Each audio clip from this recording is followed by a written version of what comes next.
বেশ, আজকে ভারতের সংবিধান, যে সংবিধান মেনে আমরা কি করি, আমরা চলি, তাই তো? আমাদের আইন, আমরা তো নির্দিষ্ট আইন মেনে চলি। আমাদের সমস্ত কিছু মৌলিক অধিকার, মৌলিক কর্তব্য, সমস্ত কিছু আমাদের কিন্তু একটা বই আছে, সেটা আমরা ভারতের সংবিধান বলি, একটা বই আছে, তাই তো? বেশ, কি আছে? একটা বই আছে, তাই তো? এরকম একটা বই আছে, এরকম একটা বই আছে। বইটার নাম কি? বইটার নাম হচ্ছে ভারতের সংবিধান। ভারতের সংবিধান, ভারতের সংবিধান, তাই তো? একটা বই আছে, এখানে কি আছে? আমাদের যত আইন, যত নিয়ম কানুন, সমস্ত কিছু এই বইটাতে কি আছে? লিপিবদ্ধ করা আছে। এই বইটি কে লিখেছিল? আম্বেদকর লিখেছিল। কে লিখেছিল বইটা? লেখক কে? আম্বেদকর,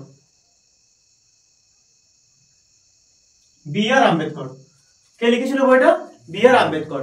কবে গৃহীত হয়েছিল আমাদের? কবে এটা গৃহীত হয়? 1949 সালে। 1949 সালে 26শে নভেম্বর।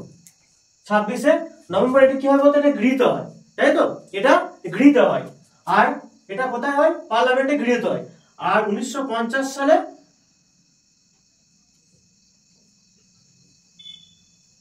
1950 সালে কি হয়? 1950 সালে 26শে জানুয়ারি এটা কি হয়? লাগু হয়, তাই তো? এটা পাস হয় এবং কার্যকরী হয়। এই দিনটিকে আমরা কি দিন বলি? 1950 সালে 26শে জানুয়ারি প্রজাতন্ত্র দিবস, তাই তো? এটা হচ্ছে প্রজাতন্ত্র দিবস। আর কবে গৃহীত হয়? 1949 সালে 26শে নভেম্বর। এই বইটা কি হয়? পার্লামেন্টে জমা পড়ে এবং সেটা কার্যকরী করতে, সমস্ত দেখে শুনে সমস্ত কিছু পাস করতে, কার্যকরী করতে 1950 সালে 26শে জানুয়ারি, প্রায় এক মাস, তাই তো? এক মাস পর কি হয়? সেটা পাস হয়, কার্যকরী হয়। আর কে লিখেছিল? আম্বেদকর লিখেছিল। আরো অনেকে এটা সহায়তা করেছিল, অনেকেই ছিলেন আরো। বেশ, আর বইটার নাম কি? ভারতের সংবিধান, তাই তো? বইটার নাম হচ্ছে ভারতের সংবিধান। এবার বলি, এই যে বইটার এইটুকু বোঝা গেছে তো? বেশ, এই বইটা সেখানে দিচ্ছি। এই যে এই বইটার কি? এবার অনেক আমরা যে বইগুলো পড়ি, সাধারণত যে বইগুলো পড়ি আমরা, বইগুলো কি থাকে? যে কিছু অধ্যায় থাকে, তাই না? কিছু অধ্যায় থাকে, তারপরে কিছু কি থাকে? সেখানে কিছু কিছু চ্যাপ্টার থাকে, কিছু কিছু পয়েন্ট থাকে, অনেক কিছু থাকে। আমরা সাধারণত যে বইগুলো পড়ি, তো এখানেও কিছু কিছু কি আছে? পার্ট আছে। সেই পার্টে আবার কি আছে? আর্টিকেলস আছে, মানে অনুচ্ছেদ আছে। আর কি কি আছে? আর হচ্ছে যে কিছু কি আছে? আর কিছু তফসিল আছে কিছু, হ্যাঁ, কি আছে? শিডিউল আছে। বেশ, এবার বলি যে কতগুলি পার্ট আছে। প্রথমে পার্ট ছিল কতগুলি? প্রথমে পার্ট ছিল 22টি। কতগুলি পার্ট ছিল? প্রথমে যখন এটা গৃহীত হয়, এই যে এটা যখন গৃহীত হয়, তখন প্রথমে কতগুলি পার্ট ছিল? 22টি। এখন কতগুলো হয়ে গেছে? চেঞ্জ হয়ে, এটা অবলিক দিলে হবে না, এখন চেঞ্জ হয়ে কত হয়ে গেছে? 25টি। এখন এটা বর্তমানে কতগুলি হয়ে গেছে? এটা হচ্ছে পার্ট। এটা হচ্ছে কি? পার্ট। এটা হচ্ছে অংশ।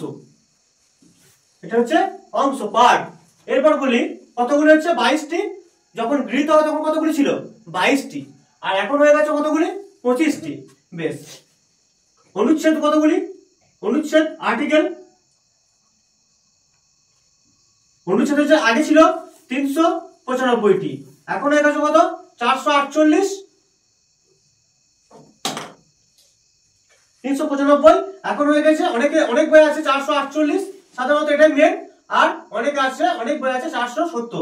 তাই এটাই আশা করি লিখবে। যদি অপশন এটা থাকে 470, 400 দেবে, বা 448 দেবে। আর যখন আইন আমাদের যে বইটা তখন গৃহীত হয়, যখন সংবিধান গৃহীত হয়, তখন কত ছিল? 395টা কি ছিল? আর্টিকেল ছিল, অনুচ্ছেদ ছিল। কতগুলি অংশ ছিল? কতগুলি পার্ট ছিল? 22টি পার্ট ছিল। বোঝা গেছে? কতগুলি পার্ট ছিল? 22টি পার্ট ছিল। বেশ, এবার বলি কতগুলো তফসিল ছিল? কতগুলি ছিল? প্রথমে 8টা ছিল, এখন কতগুলো হয়ে গেছে? 12টা হয়ে গেছে। এখন কতগুলো হয়ে গেছে? 12টা হয়ে গেছে। এখন 12টা হয়ে গেছে। বোঝা গেছে? এই পর্যন্ত দেখো, যদি কারো কিছু বুঝতে অসুবিধা হলে আমাকে বলো। দেখো, পরিষ্কার করে বুঝে নাও ব্যাপারটা, পরিষ্কার করে তোমরা ক্লিয়ার করে বুঝে নাও। প্রথম হচ্ছে ভারতের সংবিধান, তাই তো? বা অন্যভাবে বলতে গেলে যেটার মধ্যে আন্ডারে পড়ছে সেটা পলিটিক্যাল সায়েন্স, তাই তো? রাষ্ট্রবিজ্ঞান ধারা। এই সংবিধান পড়তে গিয়ে অনেক ছেলেমেয়ে ভয় খায়, তো অত ক্রিটিক্যাল কিছু নয় এটা। সাধারণভাবে কমন ভাবে বুঝবে, যেগুলো পরীক্ষায় সাধারণত এসে থাকে। তোমরা কেউ উকিল বা ব্যারিস্টার হতে যাচ্ছ না, তোমাদের পরীক্ষায় যেগুলো সাধারণত আসবে সেই জন্য যতটুকু পড়া দরকার ততটুকু পড়বে। বুঝতে গেছে? বেশ, ভারতের সংবিধান কি করে এলো না এলো সেটা পরের ক্লাসে আমি ডিসকাশন করে দেবো। হ্যাঁ, ঠিক আছে? আর একবার পড়িয়েছি, আবার ফ্রেশ করে আমি আবার পড়িয়ে দেবো। কিভাবে এলো ভারতের সংবিধানের ইতিহাস রেগুলেটিং অ্যাক্ট থেকে কি করে কি আসছে স্টেজ বাই স্টেজ আমি পড়িয়ে দেবো। এখন তোমরা জাস্ট মনে রাখো এখান থেকে ভারতের সংবিধান একটা বই, সেই বইটা কে লিখেছিল? আম্বেদকর লিখেছিল। কবে গৃহীত হয়েছিল আমাদের পার্লামেন্টে? কবে গৃহীত হয়েছিল? 1949 সালে 26শে নভেম্বর গৃহীত হয়েছিল। কবে পাস হয়েছিল, কবে কার্যকরী হয়েছিল? 1950 সালে 26শে জানুয়ারি, যেটা আমরা কি বলি প্রজাতন্ত্র দিবস। তাই সেই দিনটিকে 26শে জানুয়ারি কি করি?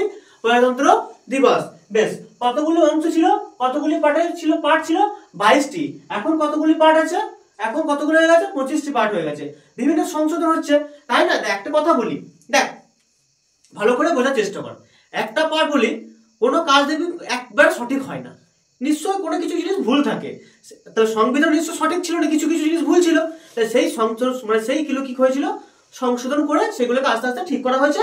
কিছু কিছু অংশ বাদ দেওয়া হয়েছে, কিছু কিছু তার সাথে যুক্ত করা হয়েছে। বুঝা গেছে? কোনো কাজই তো কেউ যদি তোরা যদি কেউ কোনো একটা ছবি আঁকতে যাস, বা কোনো একটা পরীক্ষা দিতে যাস, বা কোনো কেউ যদি একটা খেলা করতে যায়, দেখবি প্রথমেই গিয়ে কেউ সঠিকটা করতে পারে না একবারে, সে কিছু একটা না কিছু ভুল করে।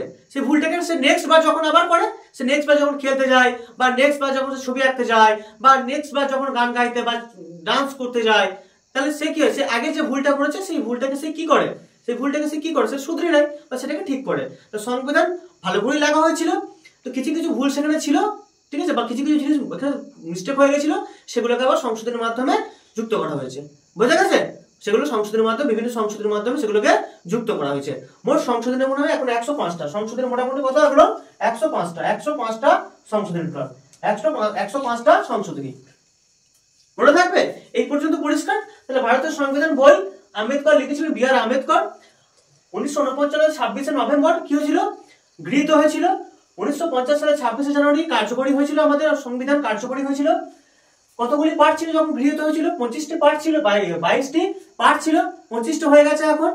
বেশ, অনুচ্ছেদ কতগুলি ছিল? 395টি, 448টি মূল, ঠিক আছে, বর্তমানে হয়ে গেছে, আবার বেড়ে বেড়ে 470 সামথিং চলে এসেছে এখন। বেশ, আর তফসিল ছিল কতগুলি? 8টা ছিল, এখন কতগুলি হয়ে গেছে? এখন 12টা হয়ে গেছে। আজকের টপিক হচ্ছে যে 12টা তফসিল আছে, 12টা তফসিল আজকে কি কি আছে সেটা আমরা ডিসকাশন করব। আজকের টপিক হচ্ছে এটা, আজকের টপিক হচ্ছে এটা, আজকের টপিক হচ্ছে কোন 12টা তফসিল ছিল এবং তফসিলে কি কি ছিল, শিডিউলে কি কি ছিল, শিডিউল গুলো কি কি ছিল, আজকে আমরা টোটালি দেখে নেব এগুলো। এই পর্যন্ত সবার বুঝতে কোনো অসুবিধা আছে? কোনো কিছু বুঝতে অসুবিধা আছে? বেশ, বোরিং লাগছে? সাহেব বাবু নাম রেখেছে সাহেব, আর কাজে কোনো কিছু নেই, কর্মতে কিচ্ছু নেই নাকি?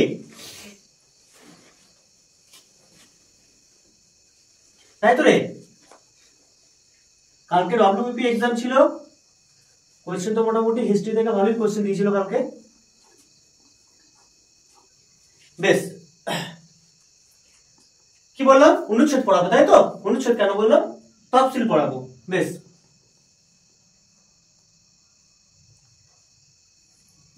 1 নম্বর তফসিলে কি আছে বলি। 1 নম্বর প্রথম তফসিলে কি আছে? ইউনিয়ন। কি আছে? ইউনিয়ন নয়, ইউনিয়ন বলো।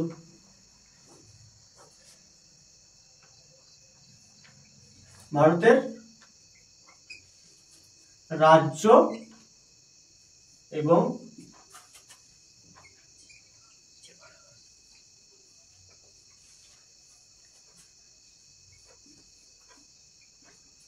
অঞ্চলের সীমানা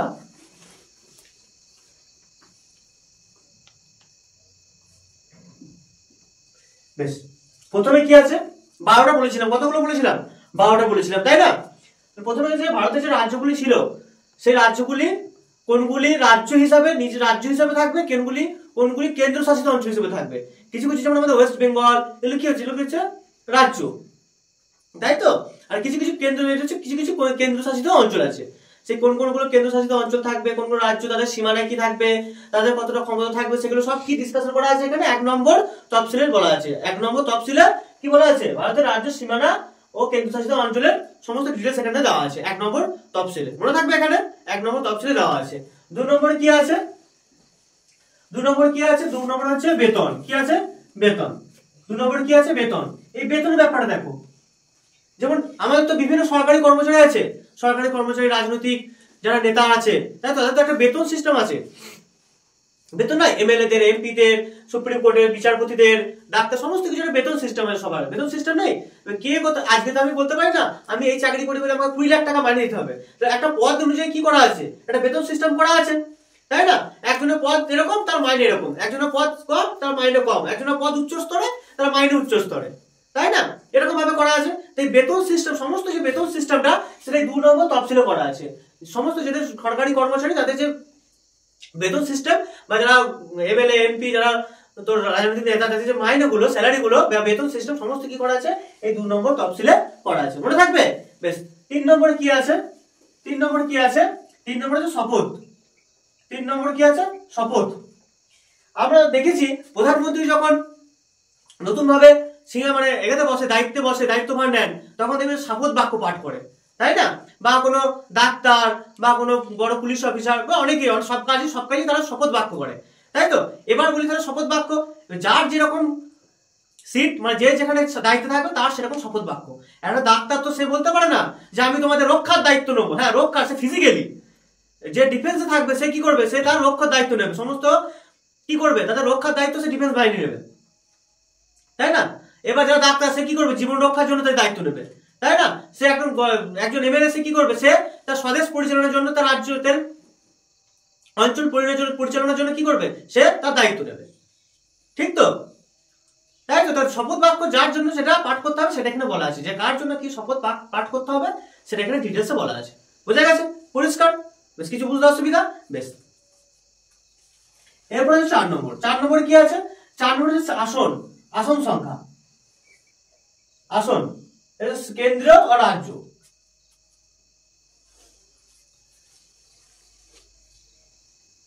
আসন লোকসভা ও রাজ্যসভা।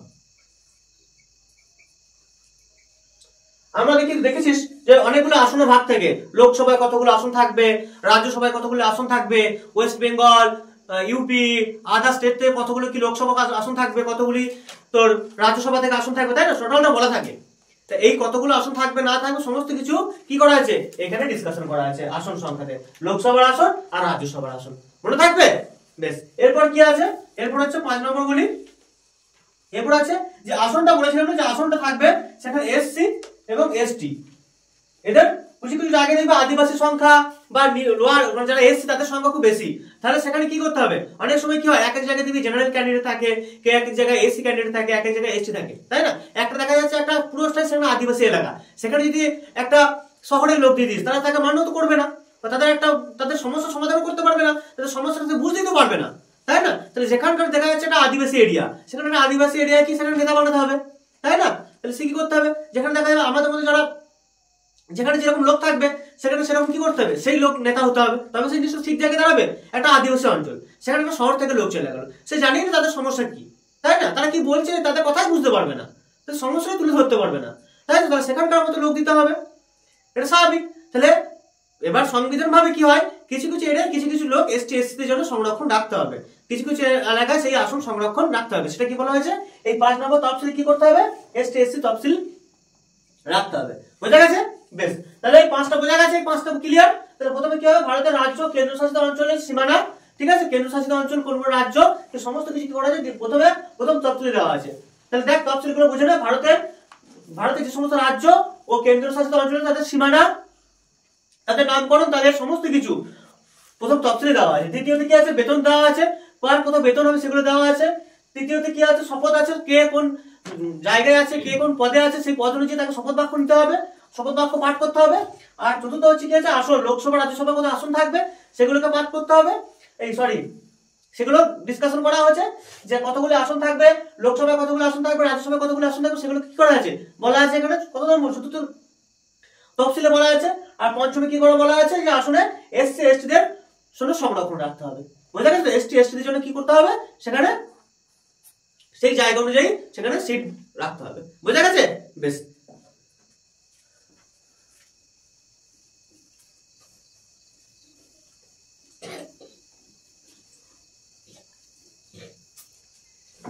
এরপর কত, 6 নম্বর, তাই তো? 6 নম্বর, 6 নম্বরে 5 নম্বর বলেছিলাম কি, এসটি এসটিদের জন্য সংরক্ষণের একটা ব্যাপার বলেছিলাম, যোগ্য জন্য সিটের ব্যবস্থা করতে হবে। এরপর হচ্ছে ত্রিপুরা, ত্রিপুরা, আসাম, মণিপুর আর মিজোরাম। এই চারটে রাজ্যতে কি করতে হবে? এই চারটে রাজ্যতে এই রাজ্যগুলো যদি কোনো রকম নতুন কোনো বিধান আনতে চায় তারা এই রাজ্যতে লাগু হবে। যদি নতুন ভাবে ওরা মনে করে যে না ভারতীয় সংবিধান থেকে আমাদের একটু কম হচ্ছে বা বেশি হচ্ছে, ঠিক আছে, আমাদের লোক আমাদের এখানকার অঞ্চল অনুযায়ী আমরা সেখানে কিছু কিছু বিধান তৈরি করব, সেখানে কিন্তু তারা সেই বিধান আনতে পারবে। এটা এখানে বলা আছে। ক নম্বরে বলা আছে? 6 নম্বরে বলা আছে। অনেক সময় কোয়েশ্চেন করে যে এই যে মিজোরাম, ত্রিপুরা, আসাম এদের যে বিধান তৈরির যে পারমিশন এটা কত নম্বর তফসিলে দেওয়া আছে? কত নম্বর দেওয়া আছে? কত নম্বর তফসিলে দেওয়া আছে? 6 নম্বর তফসিলে দেওয়া আছে। বোঝা গেছে? বেশ। এরপর কি 7 নম্বরে? 7 নম্বরে কি আছে? সেটা হচ্ছে যে কেন্দ্রীয় কেন্দ্রীয় কেন্দ্রীয় ও কেন্দ্রীয় ও রাজ্যের ক্ষমতা তালিকা, রাজ্যের ক্ষমতার বন্টন, ক্ষমতার বন্টন।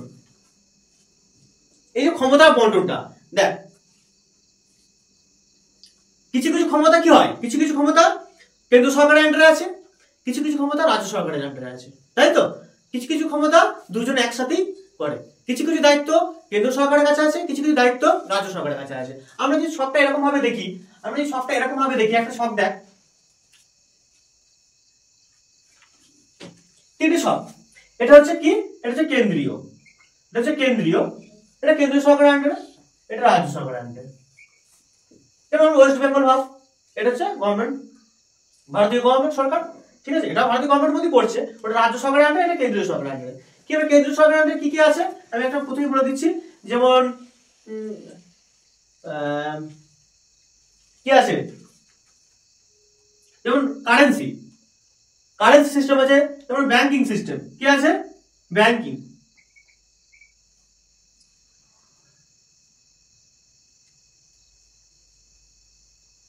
কি আছে? ব্যাংকিং, ইংরেজি লিখি, কি আছে? ব্যাংকিং। কি আছে? কারেন্সি, তাই তো? ব্যাংকিং, কারেন্সি, ডিফেন্স, এগুলো কি আছে? এগুলো সব কেন্দ্রীয় সরকারের আন্ডারে। রাজ্য সরকারের আন্ডারে কি আছে? রাজ্য সরকারের আন্ডারে কি আছে? যেমন কি আছে বল বল, যেমন সেচ ব্যবস্থা, পুলিশ ব্যবস্থা, তাই না? আর কি আছে?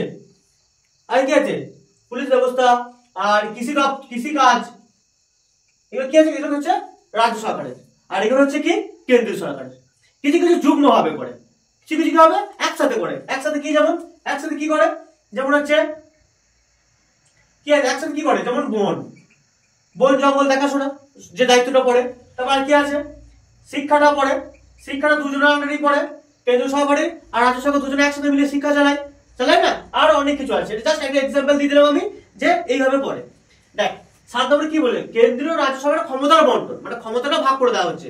আমরা কি করি অনেক সময় কোনো বন্ধুদের মধ্যে বলা যায় না, এই তুই এই কাজটা করবি, তুই এই কাজটা করবি, আর যখন একটু ভালো কাজ হবে তখন দুজনে একসাথে করবি, তাই তো? আমরা একটা ফেস্টি করছি, ধর ফিস্টি বললাম এই তুই বাজার করে নিয়ে আসবি, তুই এই বাজার করে নিয়ে আসবি। যখন আমরা বাজার করে নিয়ে আসার পর কি হলো, তখন সবাই মিলে একসাথে রান্না করতে বসলাম। তাহলে কি রান্না যখন করা হচ্ছে তখন সবাই একসাথে করা হচ্ছে, তাই না? আর তুই ধর মুদিখানা বাজার করতে গেছিস, ও হচ্ছে সবজি বাজার, তাই তো? তোর একটা টিম গেছে সবজি বাজার করতে, আর একটা টিম গেছে মুদিখানা বাজার করতে। যখন সবাই বাজার করে নিয়ে সবাই যখন একসাথে বসে আমরা কি করছি? রান্না করছি। তাহলে কি হচ্ছে? এরকম ভাবে কেন্দ্র সরকারের আলাদা দায়িত্ব, রাজ্য সরকারের আলাদা দায়িত্ব, আর কিছু কিছু দায়িত্ব কি হচ্ছে? একসাথে হচ্ছে। এটা হচ্ছে যুগ্ম তালিকা। এটা হচ্ছে কি? যুগ্ম তালিকা, তাই তো? ক্ষমতা বন্টন হয়ে গেছে। বেশ,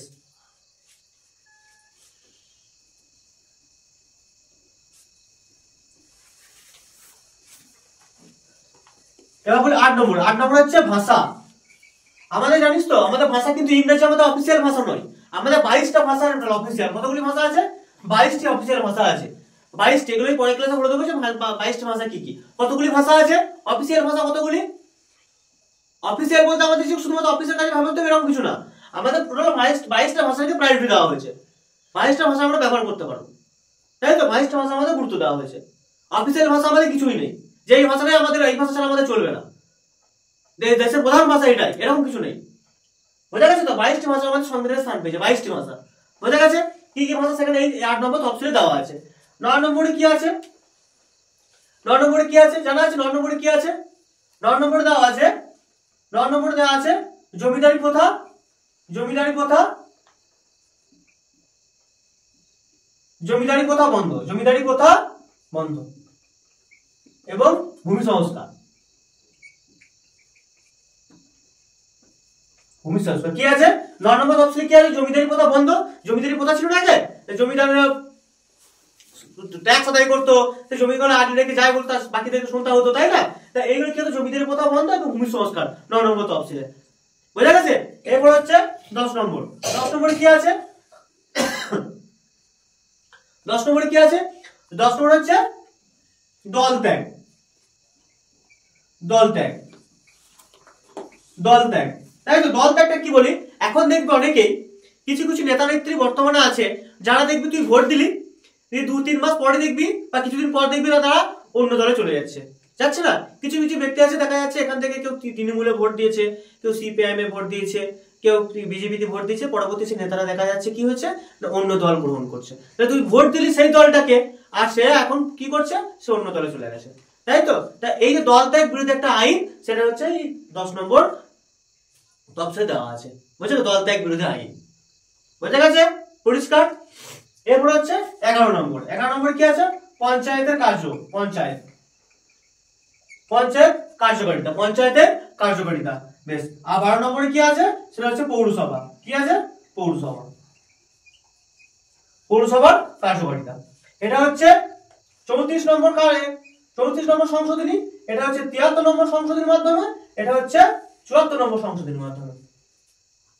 এগুলো পরে ঢোকানো হয়েছে এগুলো।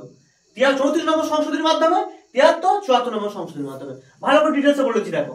প্রথমে 6 নম্বর কি? ত্রিপুরা, আসাম, মণিপুর, মিজোরাম এরা কোনো নতুন বিধান করতে চাইলে তারা বিধান করতে পারবে। নতুন করে নিয়মকানুন চালু করতে চাইলে এই 4টে স্টেট এরা চালু করতে পারবে, তাই তো? বেশ। এরপর কি? কেন্দ্রীয় রাজ্য সরকারের মধ্যে ক্ষমতার বন্টন। কিছু কিছু ক্ষমতা কেন্দ্রীয় সরকারের আন্ডারে আছে, কিছু কিছু ক্ষমতা রাজ্য সরকারের আন্ডারে আছে, কিছু কিছু ক্ষমতা কি আছে? দুজনের মধ্যে দায়িত্ব দেওয়া, মানে কি দুজনের মধ্যে যুগ্মভাবে তালিকা আছে। কিছু কিছু ক্ষমতা কেন্দ্র সরকারের তালিকায়, কিছু কিছু রাজ্য সরকারের তালিকায়, কিছু কিছু যুগ্ম তালিকা। তিনটে তালিকার মধ্যে ভাগ হচ্ছে, কেন্দ্র তালিকা, রাজ্য তালিকা আর হচ্ছে যুগ্ম তালিকা। ওটা দেখবো ক্ষমতার বন্টন। 8 নম্বর কি আছে? ভাষা। কতগুলি ভাষাকে প্রায়োরিটি দেওয়া হয়েছে? 22টি ভাষাকে। বোঝা গেছে? বেশ। 9 নম্বরে কি আছে? জমিদারি প্রথা বন্ধ, ভূমি সংস্কার। বেশ। 10 নম্বরে কি আছে? দল ত্যাগ। বললাম যে কোনো একজন ব্যক্তি সে এই দল করছে, এই দলে জয়লাভ করছে, 2-3 মাস পরে তাকে অন্য দলে সে নিয়ে নেওয়া হচ্ছে বা অন্য দলে সে চলে যাচ্ছে, অংশগ্রহণ করে নিচ্ছে বা সেই দলে চেঞ্জ করে নিয়ে অন্য দলে যোগদান করছে, তাই তো? দল ত্যাগ বিরোধী কি হচ্ছে? আইন। বেশ। 9 নম্বর তফসিলে, 10 নম্বর তফসিলে। বেশ। 11 নম্বর তফসিলে কি আছে? পঞ্চায়েত ব্যবস্থা কার্যকারিতা, তাই তো? পঞ্চায়েত ব্যবস্থার কার্যকারিতা কত নম্বর সংশোধনীর মাধ্যমে? 73 নম্বর সংশোধনীর মাধ্যমে। আর 12 নম্বর তফসিলে কি আছে? পৌরসভার কার্যকারিতা 74 নম্বর সংশোধনীর মাধ্যমে। বোঝা গেছে? ক্লিয়ার? মনে এই পর্যন্ত পরিষ্কার? বেশ। মনে থাকবে তাহলে। তাহলে আমি একবার রিভাইজ করি টোটালটা আমি রিভাইজ করে দিচ্ছি। 1 নম্বর তফসিলে কি ছিল? ভারতের রাজ্য ও কেন্দ্রশাসিত অঞ্চলের সীমানা সমস্ত কিছু। আর 2 নম্বর তফসিলে কি ছিল? 2 নম্বর তফসিলে কি ছিল? বেতন। 3 নম্বর তফসিলে কি ছিল? শপথ। 4 নম্বর তফসিলে কি ছিল? 4 নম্বর তফসিলে কি ছিল? হ্যাঁ, আসন। কতগুলি রাজ্য সরকারের আসন থাকবে রাজ্যসভায়, আর লোকসভায় কতগুলি আসন থাকবে? 5 নম্বর হচ্ছে আসনটা এসটি এসসিদের মধ্যে ভাগ। তারপর হচ্ছে 6 নম্বর হচ্ছে আসাম, মিজোরাম, মণিপুর, ত্রিপুরা 4টে স্টেটে এরা নতুন করে বিধান করতে চাইলে বিধান সে করতে পারে। 7 নম্বরে হচ্ছে কি? রাজ্য সরকার আর কেন্দ্রীয় সরকারের মধ্যে ক্ষমতার বন্টন, তাই তো? 3টে ভাবে তালিকা করা হতো, রাজ্য তালিকা, কেন্দ্র তালিকা, যুগ্ম তালিকা। বেশ। 8 নম্বরে কি? 8 নম্বরে হচ্ছে ভাষা, ল্যাঙ্গুয়েজ। কতগুলো ল্যাঙ্গুয়েজকে আমাদেরকে প্রায়োরিটি দেওয়া হয়েছে বা স্থান পেয়েছে আইনগতভাবে? কতগুলো ল্যাঙ্গুয়েজ? 22টি। মনে থাকবে তো? 22টি ভাষা আমাদের সাংবিধানিক ভাবে আমাদের 22টি ভাষা স্থান পেয়েছে। 9 নম্বরে কি আছে? 9 নম্বরে হচ্ছে ভূমি সংস্কার বা জমিদারি প্রথা চিরতরে বন্ধ। আর হচ্ছে 10 নম্বরে কি আছে? 10 নম্বরে কি আছে? হ্যাঁ, দল ত্যাগ বিরোধী আইন, তাই তো? দল ত্যাগ বিরোধী আইন। 11 নম্বর হচ্ছে পঞ্চায়েত, 12 নম্বর হচ্ছে পৌরসভা। বুঝলে? মনে থাকবে? ক্লিয়ার?